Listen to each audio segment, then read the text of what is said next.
Howdy folks, this is Rob with MTG Investor, and today we're going to begin our journey down the road of the top 25 modern investments. This is not a video about the top 25 cards in modern as far as play value. This is not about the top 25 most expensive cards in modern. This is about the 25 cards that would be the best investments for you, that will hold their value and potentially increase value over the next 3, 6 months, a year, 2 years, 3 years, 5 years. As a reminder, I like to invest in long-term potential, so when I buy a card, it's typically looking at what it's going to do in at least 2 to 3 years, sometimes 4 or 5 years. If you haven't watched my video on my evaluation process at the beginning of this playlist, I strongly urge you to go back and watch that video.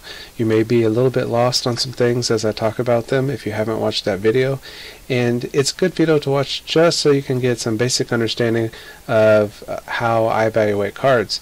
It also has some information in there that kind of talks about how different changes affect the values of cards long term, and so there might, even if you're a great investor now, there might be something in there that you didn't think about. So without further ado, let's get started. Okay, so this is my 25 list that I'm going to be using for this format. Down here at the bottom, if you can see down here, is well, let's start here, 25. I'm gonna count up, but there's a card down here that I want to kind of just put on your radar right now. It's not necessarily card number 26. It's just something that I want to give you a little heads up on, and that would be Collected Company. Collected Company was a card I was kind of torn on a little bit in the spoiler videos. It had some potential. I wasn't super high on it, but I've kind of had a little turn on how I'm thinking about this card. Collected Company showed up last week in Richmond in a top 8 and a zoo deck, and they were running it. It's a perfect fit in a zoo deck, even though I think the best fit for it is actually in a Tarmo Twin or Temur Twin deck, being able to flip into Tarmogoyf or into one of the little tappers into turn, or even 2 tappers into turn, I think is pretty spicy. So this is a card to watch. I'm not saying get into this card, I'm just saying keep an eye on it. So I have the stability for it too right now, because I don't think it's going to, I'm just not sure about it right now. But the growth potential is there. Being able to get 2 creatures at instant speed for 1 card is a really good idea, but it has to have the right home. So right now, I'm keeping an eye on it. It's right now selling for about $4. And if it becomes played in modern after it rotates out of the standard format, it'll probably move up to about $8. Now, my projected prices on all these cards are going to be conservative, so keep that in mind. This is what I think for sure it would move up to if the card plays out how I see it playing out. But you know, you're not always right. I'm not always right at all. I make plenty of mistakes. So anyway, that would be 100% return on investment. Now that would be, let's see, Dragons isn't going to rotate out until I guess fall of 2016, so that's, year and a half from now. But anyway, I'm just keeping an eye on Collected Company. If you see it get played in modern, if you see the modern top 8s and Collected Company is part of it, then you probably want to pick up a few. I'll pick up a playset for me just to play with, and I'll pick up a playset. Probably, since it's only $4, I'll probably pick up another playset to hold on to. And if by the end of the standard season, while it's still in print, if it hasn't moved into modern, if it hasn't become even a small part of modern, I'll just trade and get rid of them or sell them. So let's get into our top 25 list. Here we go.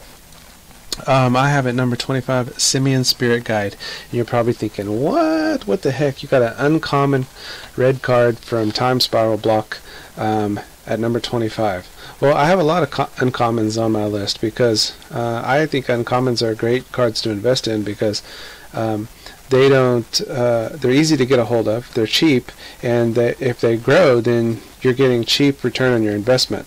So Simian Spirit Guide is a cousin to Elvish Spirit Guide from Alliances way back in the day when I played Alliances. I loved that card so much, Elvish Spirit Guide, that I accumulated several of them because I thought, hey, free green mana, that's got to be good, right? But anyway, so if you don't know what Simian Spirit Guide is, it's a red and 2 for a 2/2.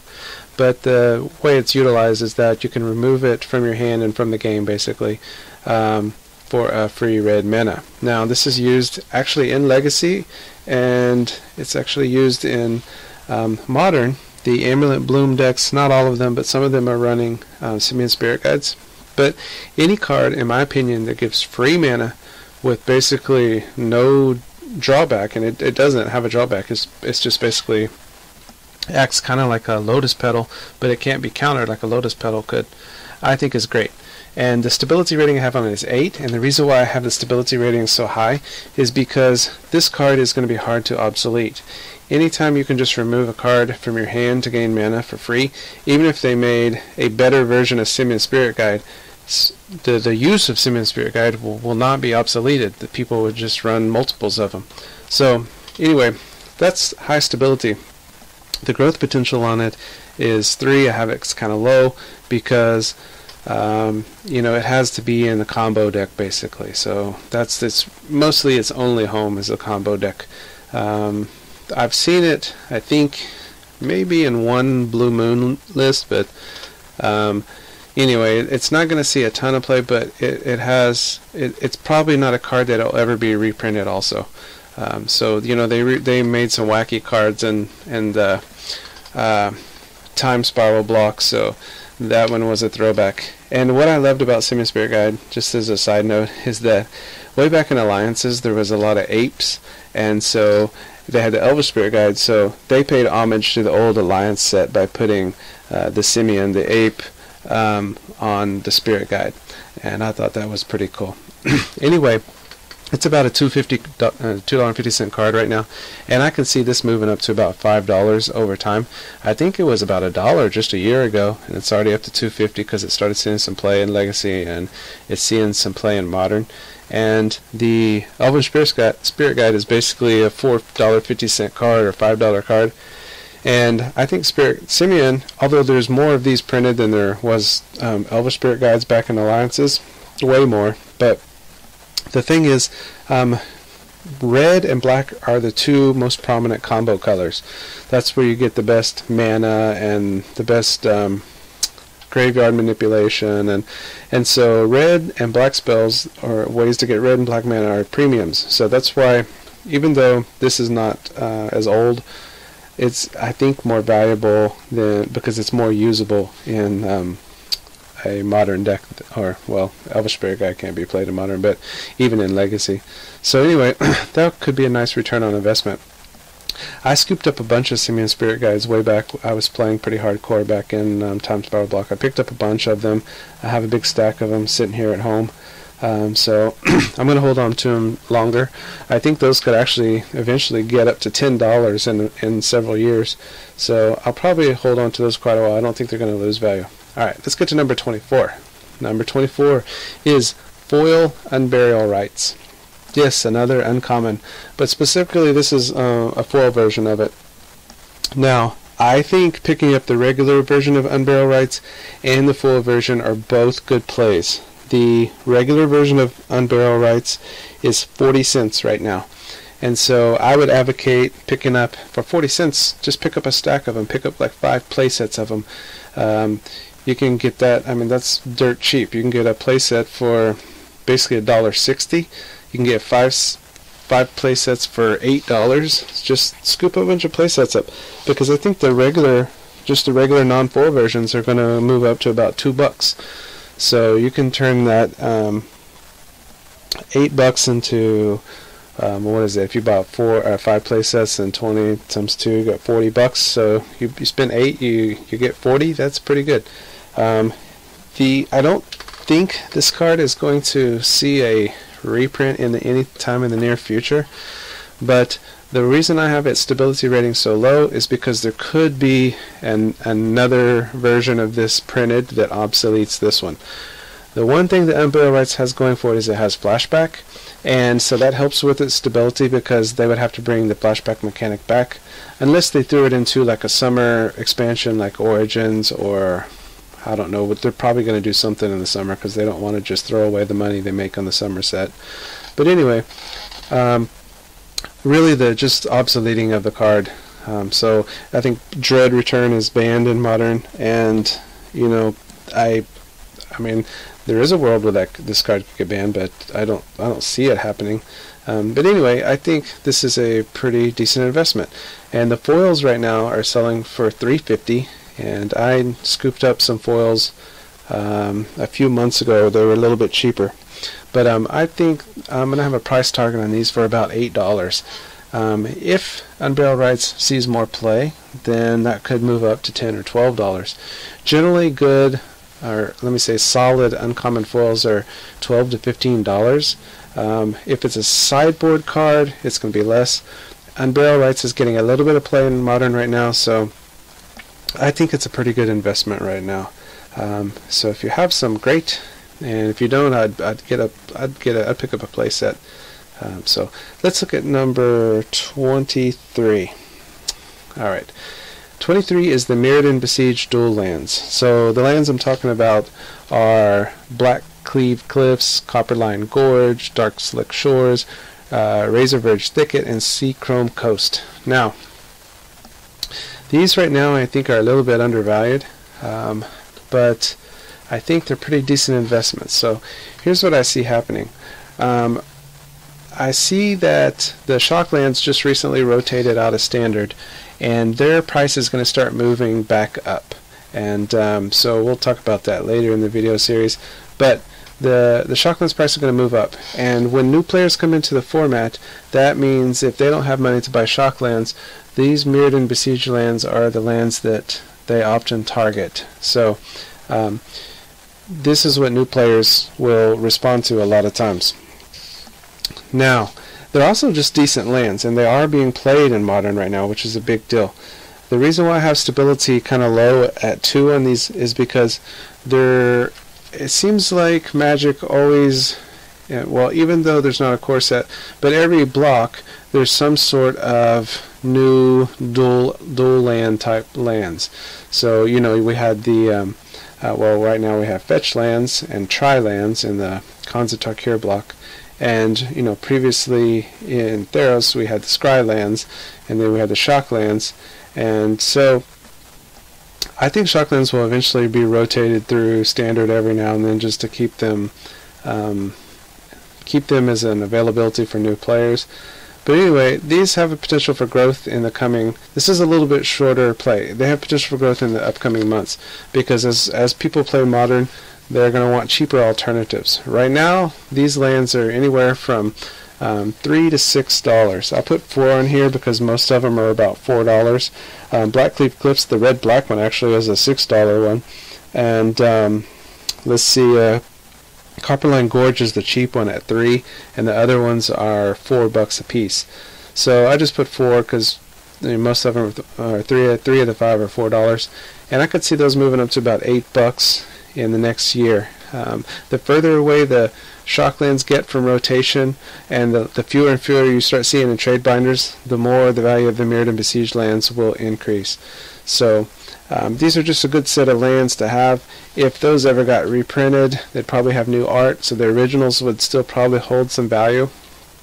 I could see these lands getting reprinted. Again, that's why the stability is kind of low on these guys, but you know, they could be obsoleted. There could be better versions of these printed. I don't know, but that's just something you need to keep in mind. Okay, the one negative about it is obviously you can't fetch for these lands, so that's also a negative on the stability. All right, let's look at number 22. Number 22 is Mutavault, and I have both M14 and Lorwyn as good investments on these.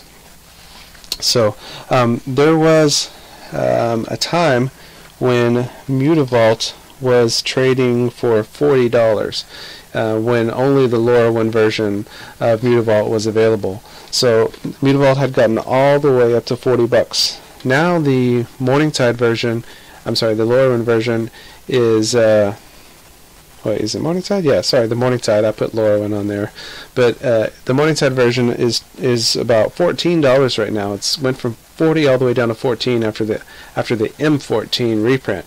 And so because the art's the same, I kind of wish they had changed the art. That would have helped the Morningtide version hold its value.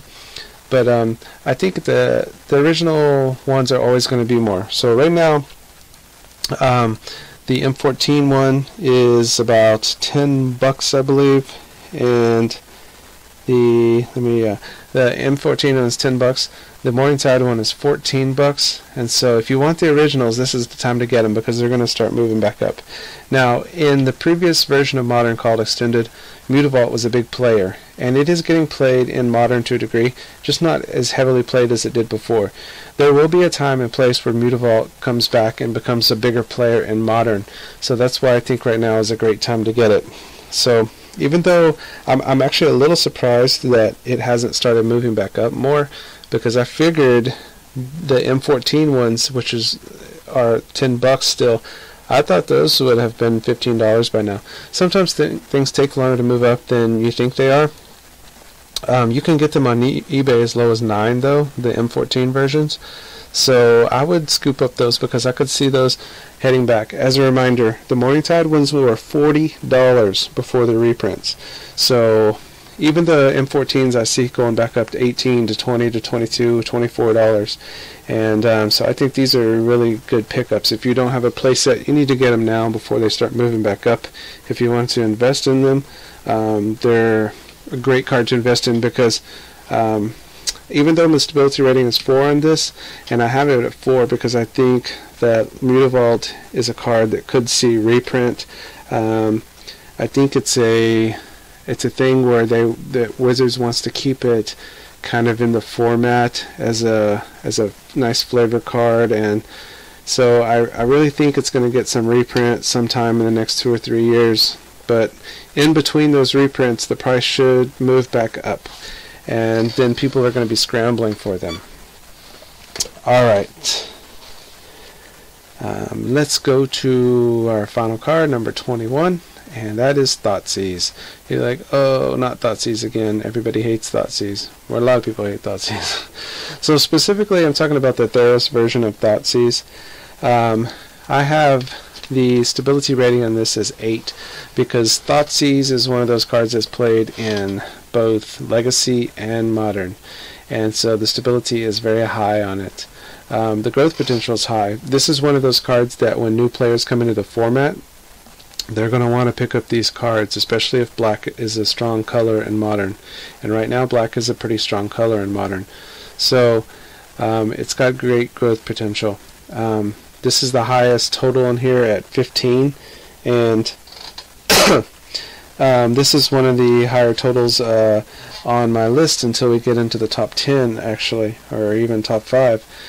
The reason why I have it so low on my list is because the entry price on Thoughtseize is higher than most cards. You see all the other cards I have on here, 9, 4, 350, 254.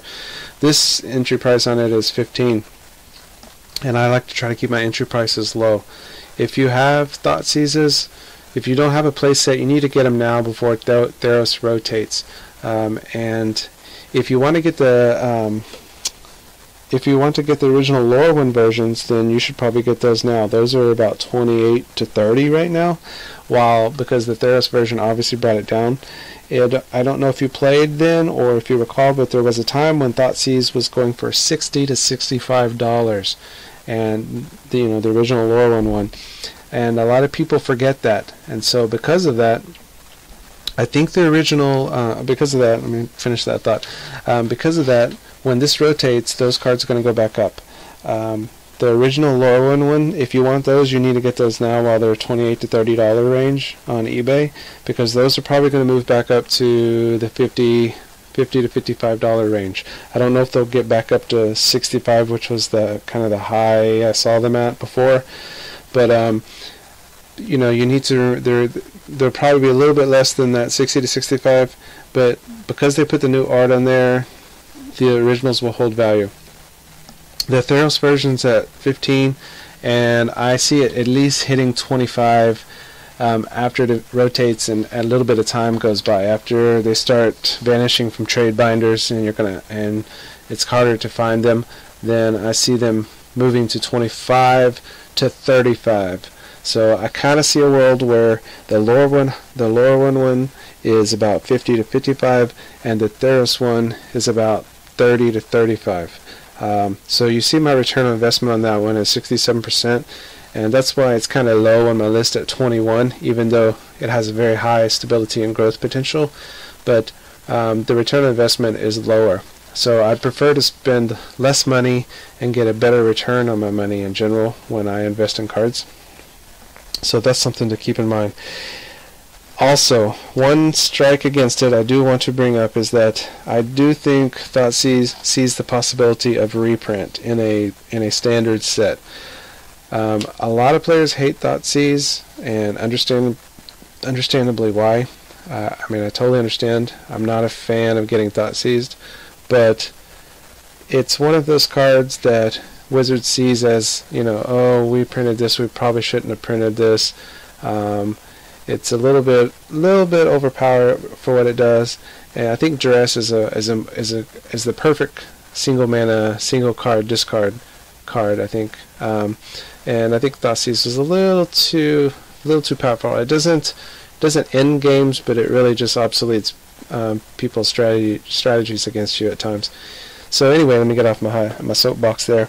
But anyway, it's just one of those cards like Mutavault where it's kind of become a staple. In Standard it's played. It was heavily played in Lorwyn era, and just like Mutavault was, it's heavily played in the Theros era, and it's just always going to be heavily played. It'll be heavily played in Modern, and that'll keep the price high on it. So alright, if you have any questions, stick them down in the comments on the page, and I will try to respond to every single comment, do my very best to do that. If you have questions about specific cards, please wait on my video series to finish until I get the top 25 done. I also, like I mentioned in my How I Evaluate video, I put 92 of the strongest Modern cards to invest in on my list, and I actually sorted them out all the way down through 50. If you're interested in seeing 26 through 50, give me some feedback, put a comment in there, and let me know if you're interested in seeing that eventually when this series is done. I hope to get this series out and all done in the next week. So anyway, I appreciate your likes and your subs. I've grown quite a bit in just 1 month. I just hit 40 subs today after 1 month, and I'm very happy about that. I appreciate all you guys who have sent me critiques, and yeah, I'm working on getting better audio equipment and all that good stuff. I am just beginning, so please be a little bit patient with me. So anyway, this has been Rob with MTG Investor, and signing off, and as always, happy trading.